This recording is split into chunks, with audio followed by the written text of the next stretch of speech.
ఇక్కడ ఒక విచిత్రమైన మాట ప్రభు మాట్లాడాడు. నేను భూమి మీద సమాధానం పంపించడానికి రాలేదు, ఖడ్గాన్ని పంపటానికి వచ్చాను అన్నాడు. తండ్రికి కొడుక్కి, తల్లికి కూతురికి, అత్తకి కోడలికి తగాద పెట్టడానికి వచ్చాను అన్నాడు. చూసారా? కొంతమంది ఇతర మతస్థులు ఈ మాటల్ని తీసుకొని యేసు ప్రభు, సాక్షాత్తు యేసు ప్రభువే అన్న ఈ మాట మీరు చూడండి, ఆయన సమాధానకర్త అని మీరు అంటారు, ఆయన తగాదలు పెట్టడానికి వచ్చానని చెప్పాడు. ఆయన సమాధానకర్త అని మీరు అంటారు, నేను ఖడ్గమును పంపడానికి వచ్చాను అన్నాడు. నేను సమాధానాన్ని పంపడానికి రాలేదు భూమి మీదకని ఆయనే చెబితే మీరు అలా మాట్లాడతారేమిటి అని కొంతమంది మత ఉన్మాదంతో నిండిన వాళ్ళు ఇలాంటి మాటలు చూపించి యేసు ప్రభుని, యేసు ప్రభు సువార్తని అడ్డగించే పరిస్థితులు లోకంలో మనకు కనపడుతుంది. బైబిల్ గ్రంథం నుండి ఒక వచనాన్ని మత్తయి సువార్తలో ఒక వచనాన్ని చదువుకొని, మత్తయి సువార్త 10వ అధ్యాయము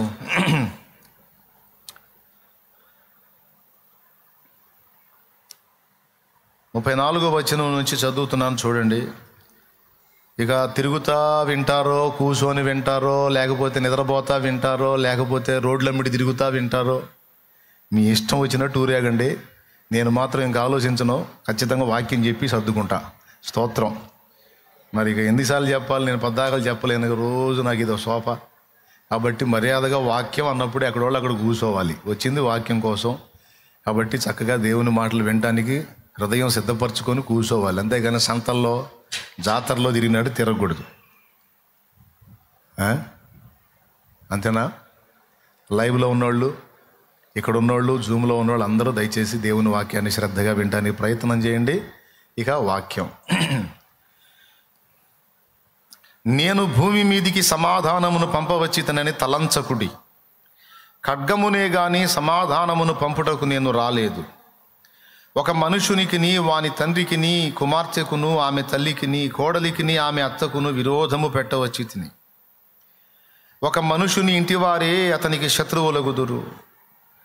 తండ్రినైనను తల్లినైనను నాకంటే ఎక్కువగా ప్రేమించువాడు నాకు పాత్రుడు కాడు. కుమారునైనను కుమార్తెనైనను నాకంటే ఎక్కువగా ప్రేమించువాడు నాకు పాత్రుడు కాడు. తన సిలువను ఎత్తుకొని నన్ను వెంబడింపనివాడు నాకు పాత్రుడు కాడు. చిన్న మాట ప్రార్థన చేసుకుని దేవుని సహాయాన్ని అపేక్షిద్దాం. మళ్ళీ ఒకసారి చెప్తున్నా, ప్రశాంతంగా ఎక్కడోళ్ళు అక్కడ కూర్చొని దేవుని మాటలు వినండి. ఎంతమంది ఉన్నా మనం ప్రశాంతంగా దేవుని వాక్యం వినడంలో ఆ డిసిప్లిన్, ఆ క్రమశిక్షణ విషయంలో రాజీ పడకూడదు. ప్రార్థన. పరిశుద్ధ తండ్రి, నీకు వందనాలు, స్తుతులు, స్తోత్రాలు. నీ దయాపూర్వక సంకల్పాన్ని బట్టి, కృపా మహదైశ్వర్యమును బట్టి నీ పరిశుద్ధ పాదాల చెంతకు నన్ను మమ్మల్ని తోడుకొని వచ్చినందుకు స్తోత్రం. నీ బలహీన దాసు నీ కృపతో జ్ఞాపకం చేసుకో. అయోగ్యుడు, అపాత్రుడు నీ రక్తంతో కడిగి పరిశుద్ధపరచు. నీ వాక్కు నీ దాసుని నోట ఉంచు.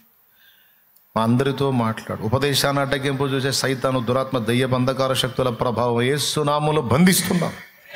పూర్తిగా మీరే అధ్యక్ష స్థానం అందుండి నాతో మాతో మాట్లాడి మమ్మల్ని బలపరచమని యేసు ప్రశస్త నామమున ప్రార్థించి స్తుతించి వేడుచున్నాము తండ్రి.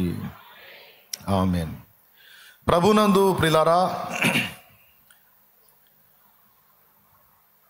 చదువుకున్న ఈ వాక్య భాగంలో సాక్షాత్తు యేసు ప్రభు వారే చెప్తున్నటువంటి ఒక గంభీరమైన సత్యం. నేను భూమి మీదికి సమాధానమును పంపవచ్చితనని తలంచకుడి, ఖడ్గమునే గాని సమాధానమును పంపుటకు నేను రాలేదు అన్నాడు. సహజంగా యేసు ప్రభు శాంతికి, ప్రేమకు, మరి పవిత్రతకు, పరిశుద్ధతకు, నీతి ప్రవర్తనకు ఆధారం అని మనకు తెలుసు.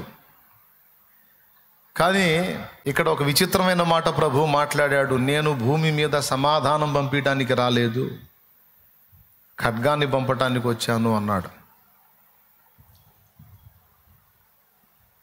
తండ్రికి కొడుక్కి, తల్లికి కూతురికి, అత్తకి కోడలికి తగాద పెట్టడానికి వచ్చాను అన్నాడు. చూసారా?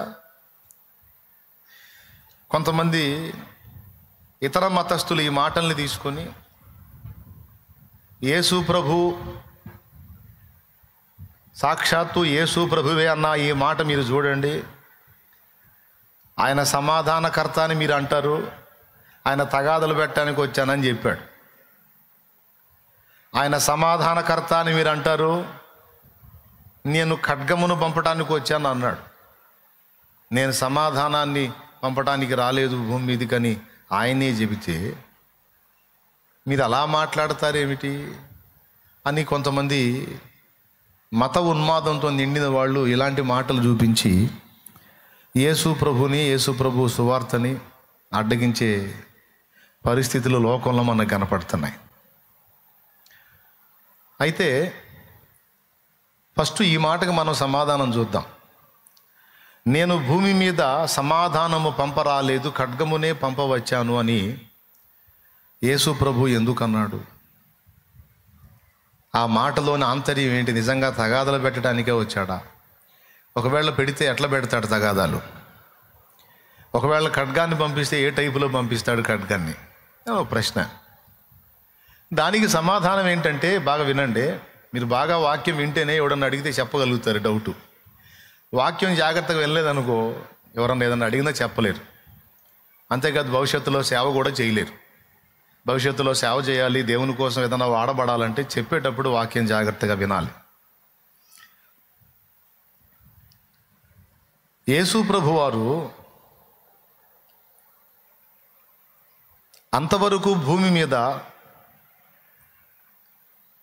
ఎవరు చేయని ఒక ప్రతిపాదన తీసుకొని వచ్చాడు. ఎవరు చెప్పని ఒక సత్యాన్ని తీసుకొని వచ్చాడు. ఎవరు చూపించినటువంటి కొన్ని సిద్ధాంతాలను తీసుకొని వచ్చాడు యేసు ప్రభు. జాగ్రత్తగా వినండి. నలుగురితో పాటు నేను కూడా అని యేసు ప్రభు కూడా అందరితో పాటు అన్నట్లుగా వచ్చుంటే ఏ గొడవ ఉండేది కాదు. అందరితో పాటు యేసు ప్రభుని కూడా అందరూ ఆమోదించేవాళ్ళు, ఆయన బోధలు కూడా చెవిని పెట్టేవాళ్ళు. యేసు ప్రభువారు నేను కూడా ఒక దేవుణ్ణి అని వస్తే జనాల గొడవ ఉండేది కాదు. నేను కూడా ఒక దేవుణ్ణి అనుకుంటా వస్తే గొడవ ఉండేది కాదు. ఆయన బోధ ఎట్లుంటుందంటే, నేను ఒక్కడనే దేవుణ్ణి అంటే ఇక మిగిలిన వాళ్ళు ఎవరు కాదు అన్నట్టు ఉంటుంది. నేను కూడా ఒక దేవుణ్ణి అంటే ఆల్రెడీ చాలామందిని మేము పెట్టుకున్నాం, నిన్ను కూడా పెడతాం, ఇబ్బంది ఏం లేదు అనేవాళ్ళు. కానీ నేనే దేవుడను మరి ఏ దేవుడు లేడన్నాడు యెషయా గ్రంథంలో. నేనే మార్గమును సత్యమును జీవమును, నేనే అంటే ఇంకొకళ్ళు లేడని అర్థం. ఈ నేను ఒక్కడనే అంటే మరి జనాలకు మండదా? ఇంతమందిని మేము మొక్కుతుంటే, ఇంతమందిని మేము సేవిస్తుంటే అందరిని వదిలిపెట్టి నేను ఒక్కడనే అంటే అప్పుడు మరి మీ ఇప్పటిదాకా చేసింది ఏంది? ఇదే మాకు నచ్చదు అని ఇప్పుడు వాళ్ళ గొడవ గోల అది. కానీ వాస్తవం మాత్రం యేసయ్య చెప్పిందే. సృష్టికర్త ఆయనే. సృష్టి పాపంలో పడ్డప్పుడు దాన్ని విమోచించడానికి వచ్చి వెలజల్లించింది ఆయనే. రేపు సృష్టిలో ఉన్నటువంటి రక్షణ పొందిన బిడ్డల్ని విమోచించుకొని తీసుకెళ్లేది కూడా ఆయనే. సృష్టిని చేసింది ఆయనే, సృష్టిని నడిపిస్తుంది ఆయనే, రేపు సృష్టిని లయపరిచేది కూడా ఆయనే. సృష్టి స్థితి లయ కారకుడు ఒక్కడే. నేనే అంటాడు ఆయన. భక్తులు పాటలు కూడా రాశారు. పుట్టింప నీ వంచు, పోషింప నీ వంచు, గిట్టింప నీ వంచు కీర్తింతును, వట్టి పనికి మాలి నట్టి మానవులా చేపట్టి రక్షింప బాధ్యుండవంచు. పుట్టింప నీ వంచు, పోషింప నీ వంచు, గిట్టింప నీ వంచు కీర్తింతును అన్నాడు. మనుషుల్ని పుట్టించేది, పోషించేది, చివరికి గిట్టించేది ఆయనే. చరాచర జగత్తు మొత్తాన్ని సృష్టించింది ఆయనే, పోషిస్తుంది ఆయనే. రేపు ఫైనల్లో పంచభూతములను మహావేంద్రంతో లయం చేసేది కూడా ఆయనే. ఆయనే చేశాడు కాబట్టి సృష్టిని గురించి తన గ్రంథములో ఆయన చెప్పినంత తేటగా మరి ఏ గ్రంథములో లేదు. ఎవరు ఏమనుకున్నా సరే, ఏడిసి మొత్తుకున్నా సరే, ఇంకా 4-5 అబండాలు నా నెత్తినేసి ఏంది ఎన్ని రకాల తిప్పలు పడినా సరే నేను చెప్పేది మాత్రం నిజం. సృష్టికర్త తానే కాబట్టి అసలు ఎలా చేశాడో, ఎలా నడిపించాడో, చివరికి దీని ముగింపేంటో మొత్తం ఆయనే తేటగా చెప్పగలడు. ఆయన చెప్పిన గ్రంథము పరిశుద్ధ బైబిల్ గ్రంథం. దాదాపు 15 నుంచి 1600 సంవత్సరాల కాలము 40 మంది ప్రవక్తల్ని వాడుకొని 1500 సంవత్సరాలకు పైచిలుకి ఈ గ్రంథ రచన జరిగించి, ఇందులో మానవ జాతి ఆవిర్భావం, అంతకంటే ముందున్న విధానం, అసలు విశ్వం యొక్క పుట్టుక, భూమి ఆకాశముల నిర్మాణము, ఆకాశ నక్షత్రాల సృష్టి, పశుపక్షాదులు, జీవజాలమంతటి సృష్టి, మానవ శరీర నిర్మాణం అంత డీటెయిల్డ్గా చెప్పాడు.